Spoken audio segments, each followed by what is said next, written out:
Hey everyone, welcome to Reddit Readout. Today we are checking out People of Reddit. Story 1. Don't like my skin color? Then wait a little longer. I live in a village where a lot of people still have an old-fashioned point of view. It was much worse 10 years ago, but if you're a person of color, you can still notice how differently you get treated. It's an everyday thing, and if you have a small opportunity to get a mini revenge, you take it. So here we go. I went to the supermarket with my mother a week ago as we needed 2 to 3 things from there. When we arrived at the checkout, there were already 3 people waiting plus 2 women. The woman directly in front of us only had 2 to 3 things and the one in front of her had a full shopping cart. The woman in front of us stands behind the woman with the shopping cart, whereupon the other says that she is not in line and is looking at the products in a basket. Then the woman goes ahead and we think we can just go ahead as well if she's not in line. But when she saw us, she frowned and hurried to go to the cash register. I was just mad. We had 3 things and her cart was super full. My mother tells me in our native language that it was definitely on purpose. So I wait a little more until the line behind us gets longer, because the store has a button hanging from the ceiling that can be pressed if the line gets too long. There are 4 people behind us now, so I press the button. Please occupy the second cash register. Runs out of the loudspeaker and I immediately rush to this cash register with my mother. The woman just looks at us angrily and had to wait in line for a very long time. We had a good laugh on our way home. Story 2. Steal from me, now I steal my money back from you. Hello fellow Redditors and petty revengists. So I read all these stories and I've decided enough time has passed by, I can now confess about my frustrations getting the best of me. Years ago, it was myself and a roommate, both males, living in a small house.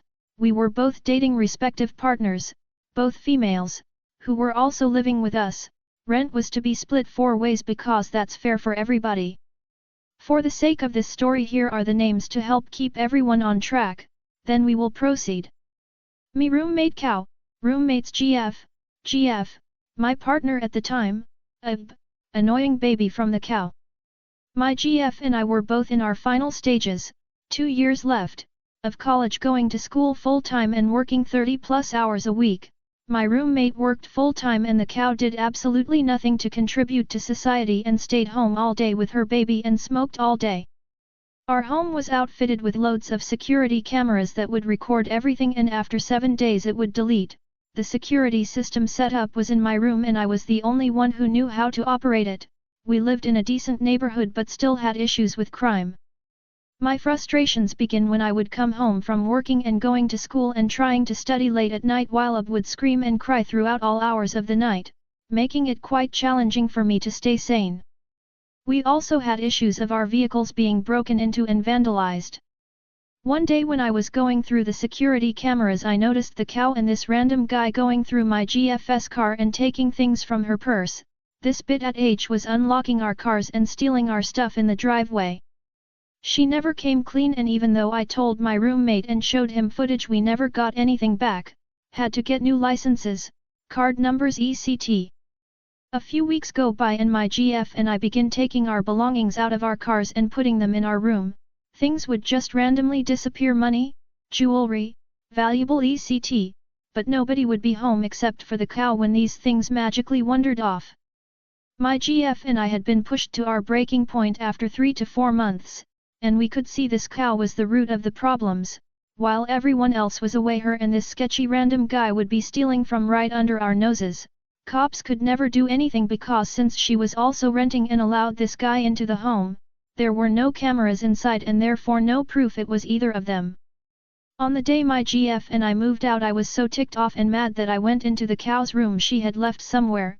I made sure to cut all the cameras so nothing could be traced. I ended up finding some pieces of the taken jewelry, about 2,000 worth of cash, my GF's missing wallet, and I'm not proud but this set me off. Now having found all the evidence.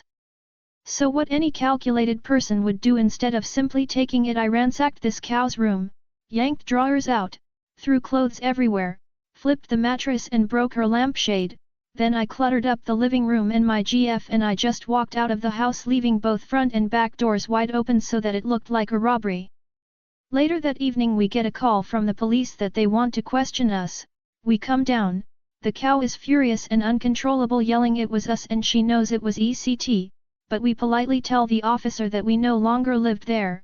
They are welcome to check our wallets but it wasn't us and we've actually had numerous issues before at this address if they would like to check the various complaints we had filed. I said since we no longer lived there to ask the girl if by chance she left the house unlocked, which she did, and I informed the officer maybe someone broke in. Oh wait. We used to live here and there's actually a security system and cameras, maybe they can ask the moo F-tard cow to show them the cameras. Obviously she couldn't and didn't know how to work anything. They come back out and ask me if I can work it, so I'm escorted into the home. I tinker with it, make it look like it's not super easy and then let them know that there's nothing. Someone must have cut the power off or something after we left. I can turn it on but nothing was recorded. Unfortunately. The officers thanked us for our time, chalked it up to breaking and entering with no suspects and nothing more was ever heard from the cow and we went on to have peaceful living arrangements elsewhere. TLDR, roommate's GF stole from my GF and I multiple times. We ended up moving out, stealing much more back, ransacked her old room, and even with the police present we tried to help the police find whoever would do such a thing, but nothing could be done or proven. Story 3. Inconveniencing an entitled girl. So, a couple days ago I was getting my nails done at a local salon. The girls there are amazing and it's just 3 of them so they time manage as it goes. Most people just walk in, but most people know if you do that you'll have to wait. They'll usually say come back in X amount of time and we'll be ready for you. I had an appointment and still ended up waiting a little, no big deal, they were slammed. In that time 3 people came in and their names were written down as next in line, as well as 2 girls already waiting next to me. 5 people after me. I finally sit down to get my nails done, and it's a simple manicure with no polish. One girl was doing pedicures on a couple and the other had just started a full set. As soon as I sit down this teenage girl comes in with her parents and seats herself at a table without saying anything. Her parents then walk up to the lady who was doing my nails and say, I quote, her flight leaves in 5 hours and we have to leave in 1 to make it on time. Her nail just broke, fix it. Rude. So rude. Not to mention there are 5 people ahead of her. The nail lady tries to explain that, but the parents just talk over her, and the techs have a conversation about it in their language, and then the girl doing my nails nods and says okay when I'm done with her I will fix it. Cool. I proceeded to ask for a dip manicure with nail art and the deluxe spa package. The hour was up and the girl and the parents were positively fuming. They ended up leaving, her nail still broken. My nails look great and I tipped extra. Story 4. Petty Revenge Holiday Style. This happened several years ago, but as it is approaching the holidays I thought I'd share in case anyone wanted to take a leaf from my playbook. My sil, B, and I get on fine but her sister, L, is a two-faced skank. We live in a small community so everyone knows everyone. L made a lot of trouble for me, pretending to be my friend, initiating conversations about our families. We'd all had fairly privileged but difficult childhoods, and then going to B and my brother to insinuate that I'd been the only one shit-talking both our families. It caused a lot of issues between me and my brother. Mom had to play peacekeeper. Tricky times. So, fast forward a few years, yes, I do not forget a slight. My brother and B have 2 lovely kids. L has moved in with a rich guy and they've bought a big house outside of town. It is their first Christmas in their new home and they are keen to make an impression by hosting Christmas lunch. Of course, my BF and I are not invited but my brother, B, their boy's mom are all going. The invite was for everyone arriving at 1 p.m. with dinner to start prompt at 2 p.m. I knew she'd be going to a lot of trouble and spending a lot of money. I texted my brother mom and said that my BF and I would really love to see everyone on Christmas, and as they were going to LS for lunch, would they like to pop by ours for a light Christmas breakfast on the way over and we could open gifts etc. They both said that would be great and my plan rolled into action. My BF and I love cooking and food and we are good. So we rolled out a no-effort-spared gastronomic assault of waffles, pancakes, fruit salad, pastries and French toast with bacon washed down by fresh ground milky coffee and fresh squeezed orange juice. The kids went absolutely ballistic and tore into everything like wild animals, and even though my brother, B-mom, tried to be restrained, they couldn't help themselves and polished off a lot of the food. My mom phoned me the next day and told me that Elle had gone to a lot of trouble for lunch and the food looked delicious, but because my BF and I had been so naughty in the morning, she was laughing, nobody had had much of an appetite. Apparently there was quite a lot of food left over. I still smile at the thought of everyone pushing their lunches around her expensive plates all afternoon. Story 5. Finally, ultra petty ice cube revenge after 33 years of marriage. My husband and I have been married for 33 years. I love him, I really do, but he has this infuriating habit of not refilling the ice tray after use.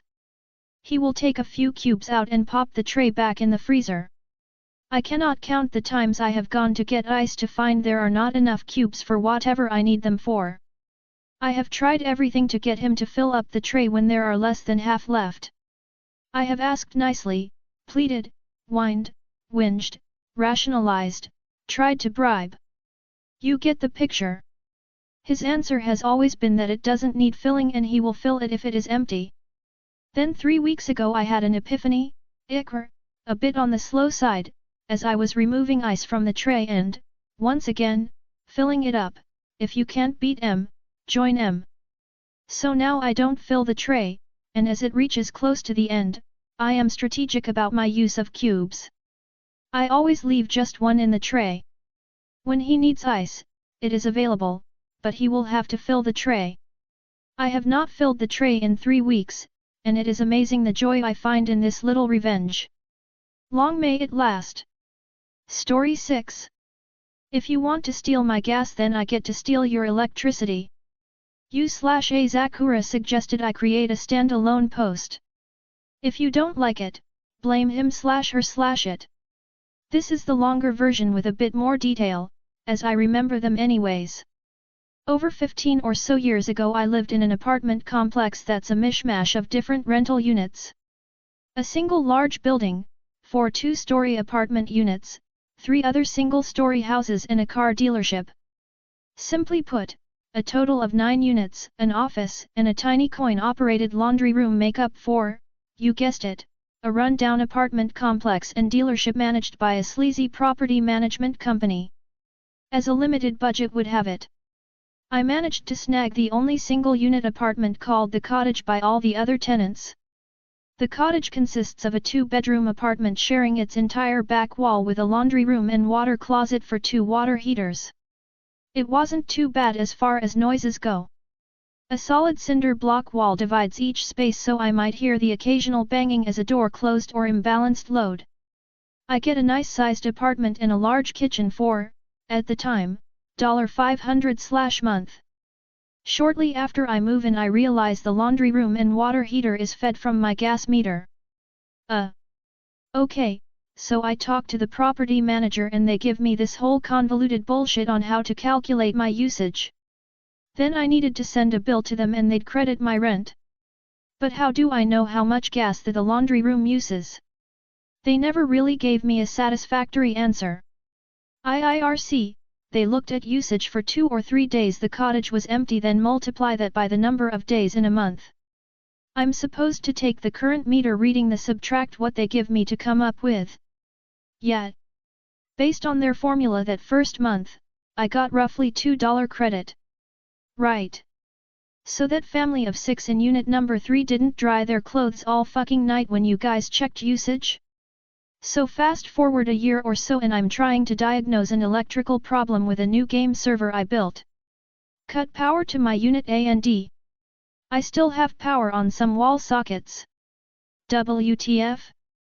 I eventually figure out every single socket along my shared wall was running off the same electrical circuit, as the laundry room.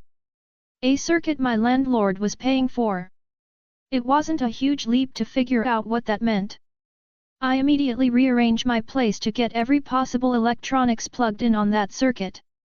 Big, CRT, TV, VCR, DVD player, Xbox, GameCube, PSX, 2 gaming computers, and dedicated server to name a few off the top of my head. Some time later I acquired a small 120V dryer and a custom washer convertible and never paid to wash my clothes again. I lived there for about 8 or 9 years, leeching every scrap of power I could. Not sure how much I gouged the landlord doing that, but I like to think we called it even. That's all for today. Please don't forget to like and subscribe.